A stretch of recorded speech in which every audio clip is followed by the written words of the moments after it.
الرحمن الرحيم ياسين والقرآن الحكيم إنك لمن المرسلين على صراط مستقيم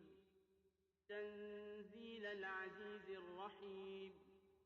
لتنذر قوما ما أنذر آباؤهم فهم غافلون لقد حق القول على أكثرهم فهم لا يؤمنون إنا جعلنا في أعناقهم أغلالا فهي إلى الأذقان فهم مقمحون وجعلنا من بين أيديهم سدا ومن خلفهم سدا فأغشيناهم فهم لا يبصرون وسواء عليهم أأنذرتهم أم لم تنذرهم لا يؤمنون إنما تنذر من اتبع الذكرى خشي الرحمن بالغيب فبشره بمغفرة وأجر كريم إنا نحن نحيي الموتى ونكتب ما قدموا وآثارهم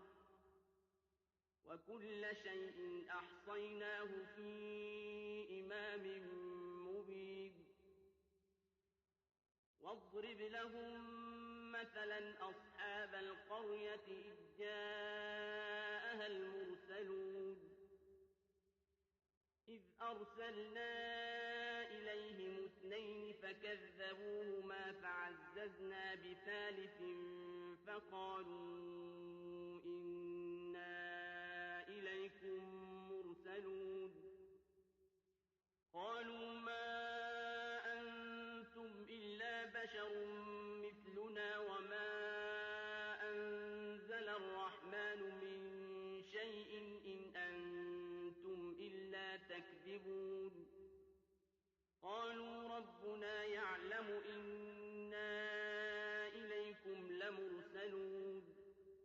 وما علينا إلا البلاغ المبين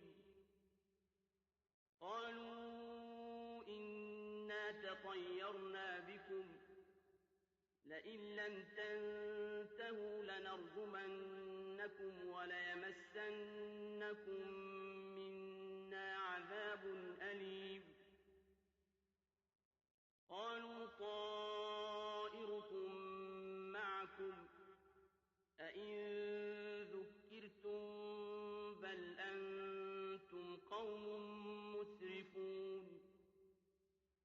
وجاء من أقصى المدينة رجل يسعى قال يا قوم اتبعوا